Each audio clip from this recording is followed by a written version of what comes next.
New year, new films to recommend. Now, were these all must-watches, or was it a slightly clickbaity title? Well, it is soon to be instated into law that you must have seen these films, so you're welcome for the heads up. Same as last year, no particular criteria, just some films I recommend in a loose order of most stressful to least stressful. A few quick mentions first.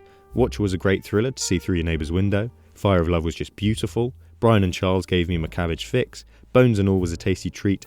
And Nope might just be in my top 10 of all time. Also, living in the UK, it hurts my soul that most of the awards films that people are talking about haven't released yet. Sorry, Stevie, I'll be there day one. But man, what a great year at the movies. We saw some action films where you can actually tell what's going on, hilarious comedies with much needed social commentary, and the return of established British institutions. They better be warned. The British are coming. Alright, first up, All My Friends Hate Me. What a fun ride. Is it a horror film or is it just your anxiety? This film toes an extremely fine line of balancing genres, which is already difficult enough, but having the audience locked in with this anxiety as well is such effective filmmaking, and a feeling that anxious folk will know only too well. The plot follows Pete as he reunites with his old friends for his birthday in an old country house. Back in June, I held a Q&A with the two writers, which was great fun, and they're both lovely chaps who were so welcoming. Asking their thoughts and intentions with the film was really interesting, especially seeing how the casting changed some of the characters. You know, I'm seeing a therapist. That's good. We always hope you do that one day. Something the film highlights is the painful reality of the first-person view. Not that it's a film shot like Hardcore Henry, but more how we have confirmation bias on if we suspect someone doesn't like us, we'll take any bit of information that supports that, and maybe miss out all the stuff saying the opposite. This has a great ensemble cast, who all really help make these characters feel like real people who you've known for ages and walked past on the street. It's a really confident script that feels like it knows exactly when to give you more information to keep you satisfied, but still on edge. And with the strong direction from Andrew Gaynord, it's just a fun, tight 90 minutes.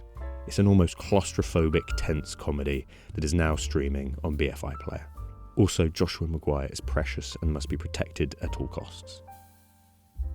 Next up, Decision to Leave. This is the latest and greatest from Park Chan-wook, an expertly crafted thriller with some incredibly meticulous camera work guiding the audience through this, at first seemingly standard detective drama, until it all builds up into that final gut punch.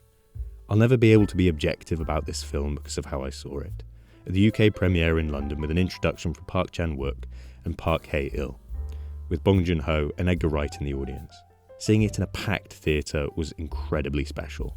Hearing the gasps and laughs along with it was so much fun, as the thing that surprised me the most about this film is just how funny it is. The distinct Edgar Wright signature cackle a few rows behind me was a delight. If you can, watch it with a few friends so you can theorise and enjoy the film with company. It's one of those great communal experiences that leaves you guessing. One of the things that Park Chan-wook said he wanted to do was to take one of South Korea's best-known actors for playing a killer in Memories of Murder and make him play the detective, which paid off in spades. It's almost unfair how tightly crafted some of the shots are in this, but nothing that feels overly flashy to take you out of it. Just keep you fully immersed in this twisted love story. Never has a shot of a beach wrecked me this much emotionally. It's streaming now on Mubi, and please do yourself a favour and check it out, especially if you love a good old detective story. Thirdly, despite this having an extremely large release and push on Netflix, so definitely has already found an audience, I'd still love to recommend Guillermo del Toro's Pinocchio. A true reimagining and interpretation that stands tall as an incredible achievement, worth all the years of fighting that Del Toro had to do to get it made. There's such a minute attention to detail with this that gets you completely lost in its world. And the way they'll slightly miss shutting doors, and it's the imperfections like that that make it so incredible. Admittedly, I'm typically not too big of a fan of musicals, but Ciao Papa is a certified club anthem. Ciao Papa, mio Papa. It just ticks so many boxes I need when looking for what I like in a film. So let's go through them. 1, it needs to utilise its medium to the fullest. Absolutely check. 2, it is helmed by a passionate artist expressing themselves in a beautiful way. Of course. 3, it achieves what it sets out to and makes me feel something, not just a sense of ambivalence. Definitely. And finally 4, it must include either my husband Pedro Pascal or long-term life partner Adam Driver, which unfortunately is a knock against the film. While you may have eternal life, your loved ones, they do not.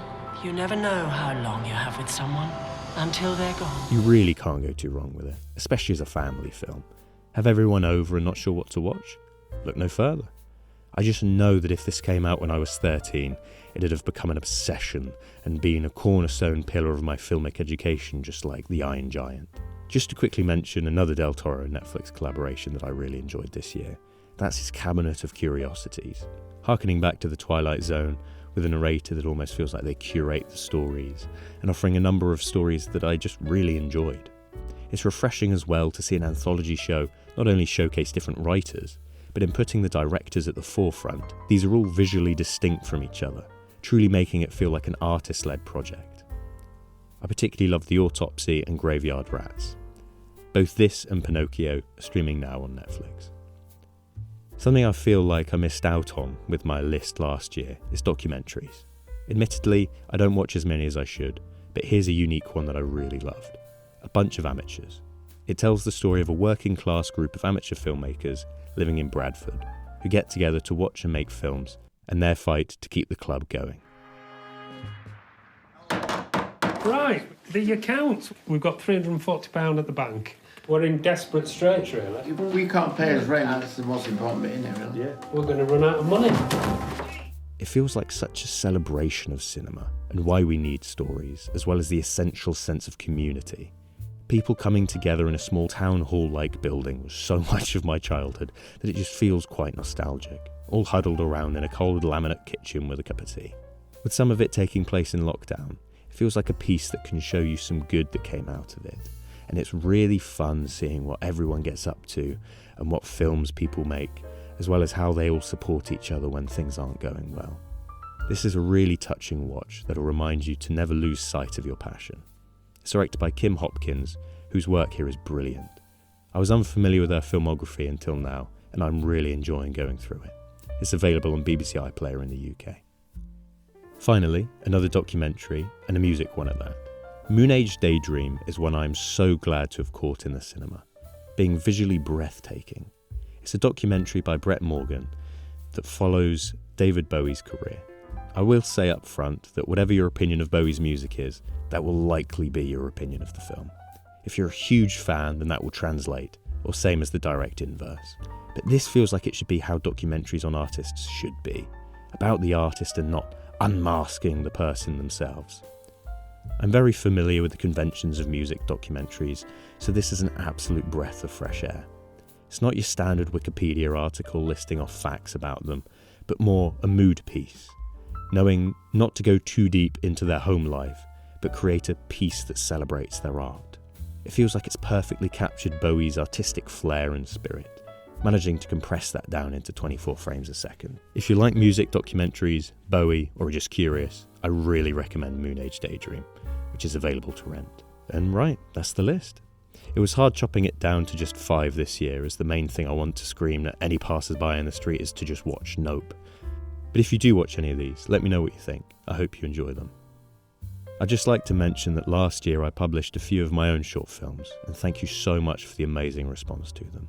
The films hold a special place in my heart, and all of the heartwarming comments really mean a lot. I've got a lot of video essays planned for this year, but in particular, I'm really excited about the guest essayists I've invited on, to offer more unique perspectives on film, TV, and art in general. More on that as they come out. Thank you for watching. I'm off to sing Ciao Papa with my husband Pedro.